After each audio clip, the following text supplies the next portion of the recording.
Behind the mask. Back on the road, man. Another special guest, too. Yes, indeed. Yes, indeed. 3-time Super Bowl champ. 3-time All-Pro. Listen, man. And this man has made an exceptional transition when it goes from the field into the boardroom and also into media. Devin McCourty. What's happening, I appreciate that introduction right there, man. You know, like he was coming I was like, man, I'm doing something. All right, I need you to just go with me places. Hey, Takeo going to introduce me real quick. And if you don't listen to him, look at him. He's going to give you some problems. You know That's what I'm right. saying? I'm sure we can cut something in on that side speed. Hey, listen. The one thing you forgot from the great state of New York. Let him know. From the state of New York. Takeo said one time, we did a football camp. He told 100 and something kids, I was the only person that he trusted from New York in front of these kids, man. I'm like, what are you doing, man? They over there like New York, the worst place ever. Like, why people see us like that? I'm like, we got ball up there too. You know what I'm saying? We play do ball it all, up there, man. Yeah. Hey, Just telling the truth. It was the truth. I knew that's where he was going. I just telling the truth. Man, them cats be hustling. They come from up top, then come to Atlanta and be like, all right. They talk slow though, so they must be slow. That's when you know you down south. They talking all slow. You like fast talking Yeah. Man, you New York reject. That's the reason why you came down here trying to reestablish a name. Take your ass back up top. It worked, man. It worked. But no, man, we appreciate you taking time, no bro. doubt, man. Know you're very busy, but I mean, this is championship week, and when we talk about championship football, who else better to talk about it than you? Just want to get some insight, man. Like, I never had the opportunity to play in the big game. Two actually did. He didn't play, though. I was there. He was there, had a cup of coffee He during the didn't have to game. throw that in there, though. You know what I I'm know saying? it. This is I saw Janet Jackson nipple though, so I mean, but go ahead anyway. Anyway, but like what is the mindset of the preparation throughout the week? We hear about the interviews. We hear about you got to be responsible with your time as far as practice, and then also trying to take care of your family. Yep. How do you juggle all of that, man? How do you put the priorities in their place? Man, the first time I played, it was hard, right? I was just happy to be there. My family came in Thursday. They're like, hey, let's go to dinner. I'm like, let's go to dinner.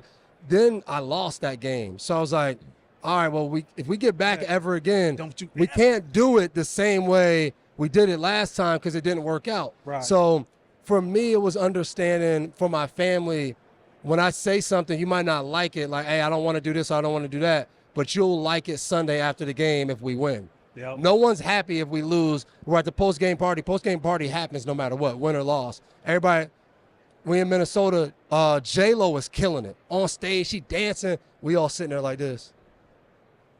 You can't enjoy that. Yeah. Like, you got J-Lo, like, we talk about Jennifer Lopez. But that was the thing. So I think the biggest thing is you got to sometimes remember you're in the Super Bowl. Yeah. Like, that week when you're in your city, you're preparing, you're locked in, like going to Super Bowl. Then you get, like, for those guys, you get to Vegas. Yo, we about to go to Cosmo. Let's go to dinner. Yo, let's go do this. And then you kind of forget at night. Usually you're at home, you're watching film, you're preparing, but now there's always something to do. You got to, for me, I used to set a date. Like Monday when we came in, I'm going to go have fun. We're going to go out, have fun. By Wednesday, I'm like, yo, it's Wednesday. Shut it down. It's Wednesday of a game week. Yeah. I'm going to lock in. I'm going back to my room. I'm going to watch film for at least an hour, 2 hours out of the night after, like, because, you know, it's the second week of preparing. So you done watched all of this stuff. So you don't want to go too far, but it's like, I still want this to be fresh, and you got to remember that. Yeah. What's the most nerve-wracking thing that happens when you step on the field during the Super Bowl? The people, bro. The lights. Super Bowl I played in, come out for pregame, you got your shorts, T-shirt, headphones on. I'm like, yo, who are all these people on the sideline? Stadium packed the already. Stadium is packed. Like, it's all, everybody got their credential on, and there's celebrities, there's this, it's entourage. Like, you're like, yo, why is the sideline so packed? It's just people everywhere. And it was like a little overwhelming of, I'm about to play in this game. Like, yo, is that Kevin Hart over there? Like, Kevin Hart's down here? Like, yo, Conor McGregor, like, what's going on? So, like, that part of it is you realize that, yo, everybody came here to watch us in this game. I'm 2 plays away from being the worst player in NFL history that lost a Super Bowl, or being Malcolm Butler, who's talked about forever, or David Tyree, who's here. Like, that you're 1 play away from that. And your nerves, everything starts, but it's because you love it. You want to shine in this game, so you should be nervous. Man, when we look at, I want to go to Bill Belichick, one of my GOATs of all time. But when you look at how he left away from the Patriots, and we all thought he was going to get another chance. We don't know exactly what had happened, but are you surprised that he's not coaching now? I'm shocked. And because he's so close into breaking the all-time win. And I think he'll be back next year. Okay. Yeah. But I was shocked for the simple fact that, like, only the Falcons were like, yo, let's at least lift the hood and see what he wants to do. Let's meet with him. Like, every other team was like, yo, we're good. You're good. I mean, you don't even want to call him. You don't want to bring him in, see what he thinks is wrong with your organization. Like, no one wanted to do that. But I think the way the NFL changes over so fast, right? There's teams this year that probably was like, maybe we want to fire our coach. Maybe if it doesn't go well this year, they're going to fire him. And I think then teams are going to be like, oh, we don't care that he's 72. Like, he's Bill Belichick. Let's bring him in. And once he gets in the room with you, the football knowledge and all of those things are through the roof. Now, obviously, who controls personnel, like, all that stuff can be situated. But I was just shocked no one said, like, let's bring Bill in and see, can we work something out and have him coach our guys? Because he's done that better than really anybody else through NFL history. He's only chasing Don Shula right now for wins. Like, that's incredible. How much of that also is Coach Belichick saying, you know what, I'm not just going to settle for less, settle for mediocrity, because he's been so successful for so long. You don't want to go to a 1-15 team, 1-16 team or something like that. I know he's a Georgia guy, but I didn't want him to go to the Falcons. I'm like, going to the Falcons, all right, NFC South. Yeah. It's not really that many great teams in the NFC South. Maybe he can go in there, get the wins. But I'm like, yo, you're Bill Belichick. Like, just breaking the record and winning is not what you're about. You're about Super Bowls. Exactly. Like, I want to see him go to a team that you're sitting there watching that team and you're like, the Dallas Cowboys. Like, teams like that where you're like, yo, they got a chance to like, win. why are they getting killed against Green Bay in the divisional round? And, like, I talked to one of the guys even in Dallas, and they're like, yo, I thought we had it this year. It's like, and you fall a little short, and I think you got to sit there and wonder, like, man, what if they had Coach Belichick? You're not going to like every – I played 13 years with Bill. You're not going to like every moment with Bill. It's not going to happen. But the thing was, I played in enough games where I remember something he told me. Quick story. My rookie year, we're playing on a Monday night game, and we used to do our walkthroughs. If we played a night game, we do a night walkthrough so you could be in the stadium. The temperature's going to be signed like this, the wind. He comes up to me, goes, hey, down our sideline, the way the wind blows, if they throw a 9 route, they throw the fade on this side, turn your head, because when the ball hits, it's just going to drop. And I'm looking at him like, bro, what? Wind pattern? I'm running with Braylon Edwards down the sideline, and he got a little step on me, and it hits my, like, yo, this is just turn, ball drops right in the belly. Interception. From that moment on, I was like, yo, Bill, man, whatever you tell me, I'm all in, bro, because it was just like, yo, the wind pattern. He's telling a rookie corner the wind pattern. He knows I'm not thinking about that.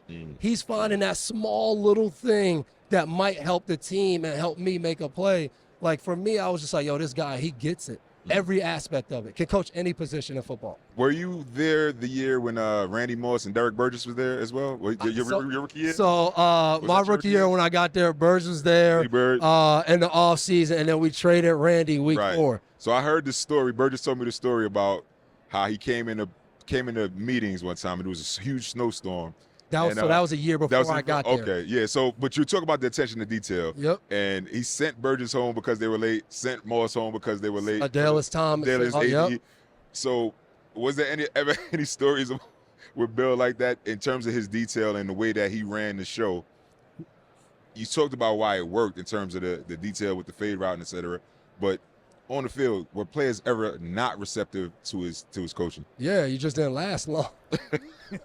You up out of there. If you didn't believe that stuff Bill was talking about, it was like, yo, because it was always, and what I think is, for me, why Bill and Tom was so great was Tom hit a level where he didn't have to be coachable anymore. He was that good, right? He could have easily been like, hey, coach, don't talk to me like that in front of the team. And now the coach got to make that decision, right, of what do I do? Like, this is Tom Brady. If he wants to tell this whole team we hate Bill, this whole team going, but, like, it's players. we were all in the locker room like, yo, the coach saying something is one thing, but that top guy on your team, when they like, I'm sure for teams you were on, you were that guy. Yeah. And you knew if I stand in front of these guys and I say something, they follow me. They like, so for me, when you got to New England, I'll never forget one of the first meetings I was in. DB sat in the back, right? So Tom always sat in the front row. And Bill starts talking about leadership. And he goes, and like, if we're not going to talk and do leadership, just shut the. And he looks right at a guy. Like, you know, leadership. And he goes off. And I was like, yo. It's like, yo, he's talking to Tom.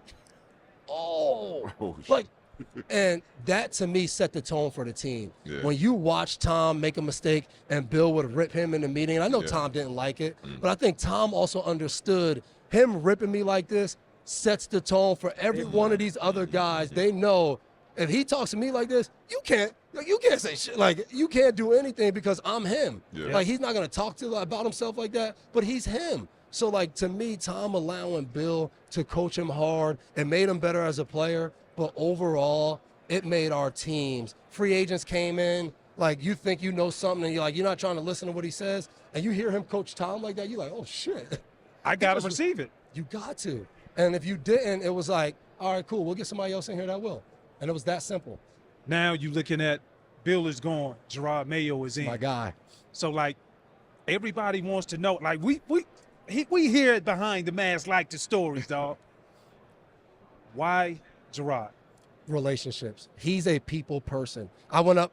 Obviously, he got drafted in 2008. I got drafted 2 years after in 2010. We talking about leaders. When I got there, this guy was a captain his second year. We couldn't make a check on defense unless Gerard made it first. So, like, we got guys motioning. It's a secondary. It's a coverage change. And I would check and they're like, hey, Gerard didn't check that. You got to wait till Gerard. I'm like, what? So I go up to his press conference. I want to support him. And so I go and I ask a question. You know, media member now. I'm going to ask my question. I'm like, hey, have you thought about, you're the first African-American coach in New England. Have you had time to sit back and celebrate? Yeah. He goes, I haven't, but we're going to turn up tonight. I'm like, yo, Gerard, no. Like, it's like, yo, there's everybody here. Like, this is your introductory New England Patriot head coach press conference. First glimpse. What are you doing? But, like, that's him. He's just himself. And it's going to be so different than Bill. Not because he's trying to change. He can't be Bill. It's not him. So I'm so excited for him. He's a guy that believes in, I need to make other people feel better about themselves. I need to impact their life, not just football. So I think he'll do an awesome job there, man. Yeah, and IQ is second to none when it comes, like you said, typically most safeties would take the lead when motion happens and they make the check. But they telling you guys, wait until he says it. Mm-hmm. That's perspective, bro. When he left, I was like, damn, that's got to be me now. I got to take over all because I knew, but he gave me something to chase and follow. No doubt about it. What is it going to take for the Patriots to get back to that winning way, the Patriot way, to get back to the championships and have those rings, man? First thing is, like all teams, you got to find a guy at quarterback. You need a guy that everybody in the locker room says, we got a shot. Yeah. Like you look at Kansas City, it looked bad. It looked bad at moments, but they all know, like, we got 15. If 15 get hot, we're winning. Right. Like, it's that simple. So I think they need that. And then, you got to fill in some other spots. But I think if they get a guy, it now allows you to know we have that, we can build. But I'm excited for them. I'm one of those guys. I played there. I want them to do well. But you don't win 4 games 1 year. And, like, some teams get to do it. Houston did it this year. Mm-hmm. But it's not normal to win 4 games and then, like, we're going to win 12 games. Right, worst to first. Yeah. Let's be patient. Let's figure some things out. Like, I know D'Amico Ryans has us feeling like, get a former player in there. We go straight Dan Campbell. Like, sometimes it's going to take some time, but I think Mayo's the right guy. I'm excited for what they can do. Before you get out of here, I want to ask you about the transition into the media side of the game. The most watched sporting event, especially in the fall when it comes to football, Sunday night football. Mm-hmm. You guys do a hell of a job. What was the hardest thing for you coming from the field and then now knowing and understanding, man, I'm about to have even more eyes on me to hear my analysis? Bro, so we do Sunday night. We start at 7 for our pregame show. We get there at 12. We do a production meeting. At 1 o'clock, we watch all the games together. So now it's football fan is love, right? 10 TVs, every game's on. So we're watching the games. I'm enjoying, I'm eating, and so the game ends, and like they tell me, hey, we're going to ask you about this game, that game. Like, He's like, hey, what you got for that game right there? Like, what's your thoughts? So I gave like some news, like, that's too general. Too general, bro. I'm watching 10 games at one time. How, like, Exactly.